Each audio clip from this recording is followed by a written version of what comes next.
When designing a wind farm or a solar farm or any kind of power plant that generate electricity is finished, I mean that when we understand the capacity of generating electricity annually, then it's time to investigate the farm from the economic perspective. I mean, we should see if the project worth by calculating the levelized cost of energy, LCOE, and we should see if we can cover the cost by getting a loan, and finally we can see if we can save money by replacing fossil fuel by renewable energy in generating electricity. Levelized cost of energy, or LCOE, shows us that how much money we spend on 1 kilowatt hour um, of electricity generated. Therefore, LCOE is a fraction that the numerator is the cost and the denominator is the amount of electricity generated in a year. The cost includes the capital expenditure, which we call it capex, plus the operating and maintenance expenditure, which we call it opex here. And the amount of electricity generated in a year is calculated in designing part.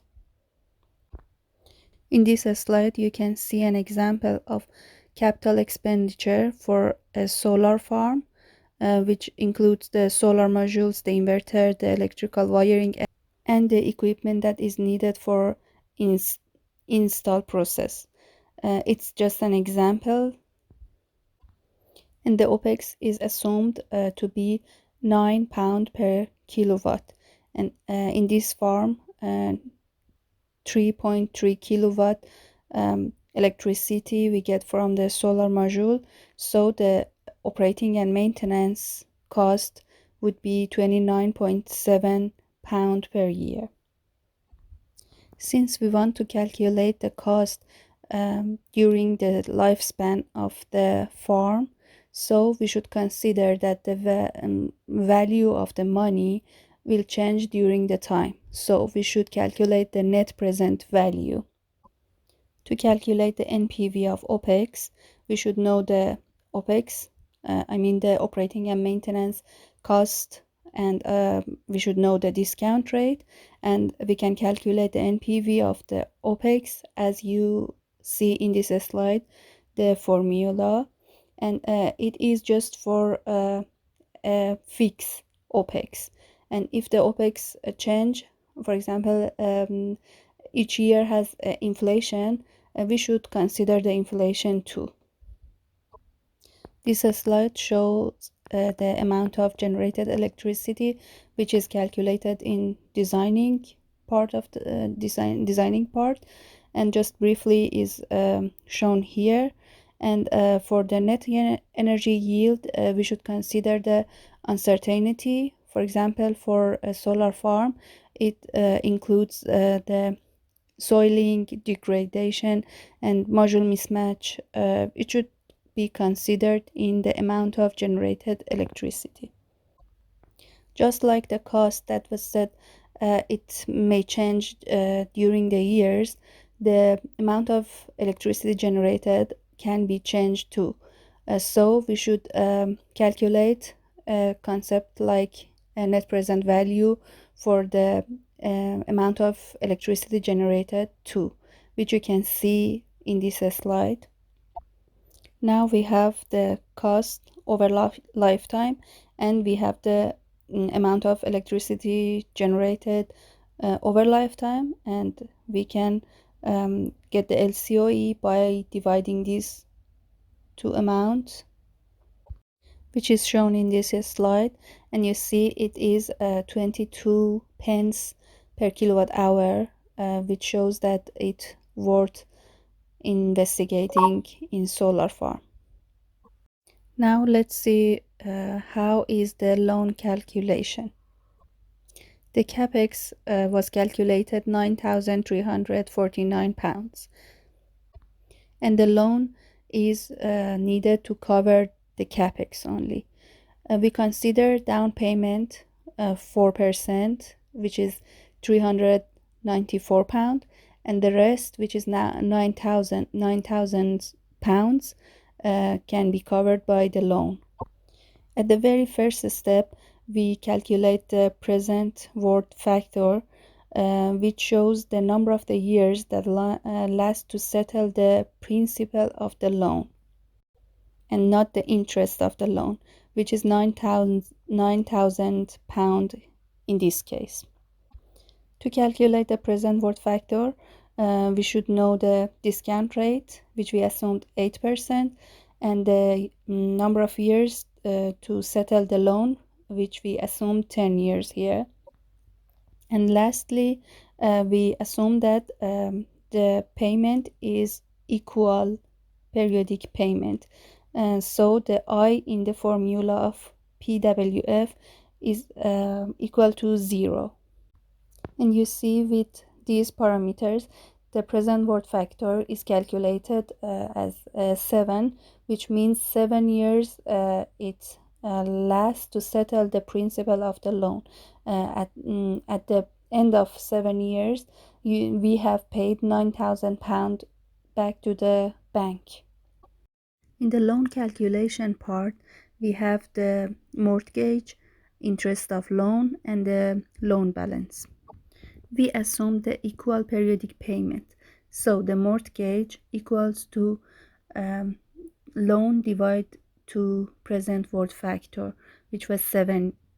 So the mortgage equals to £9,000 divided by the 7, which is £1,281.4 per month.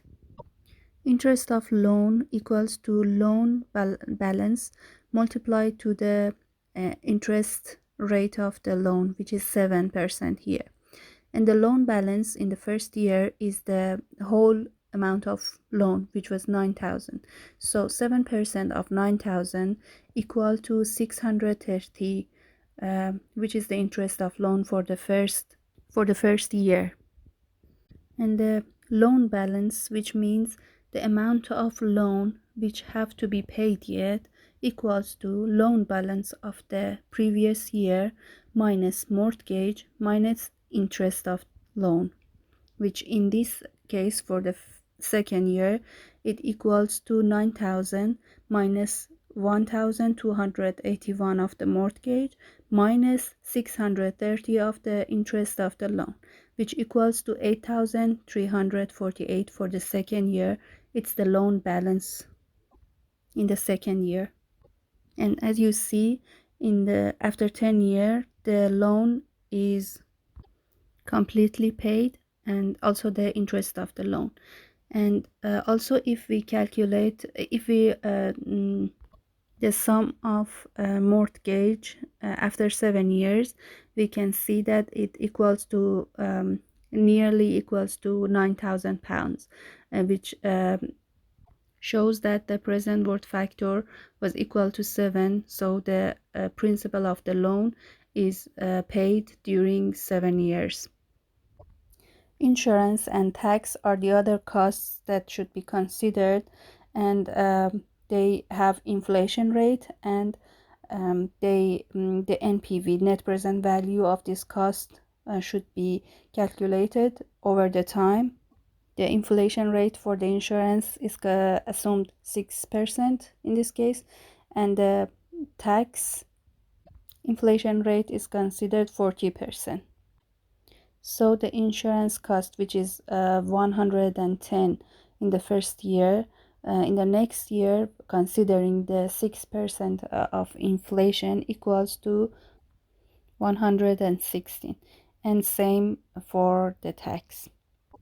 Tax benefit is a concept to support the renewable in energy investors and encourage them, which says the part of total amount of tax and interest of the loan can be paid by the government, not by the investors. In this case, this percentage is assumed 40%.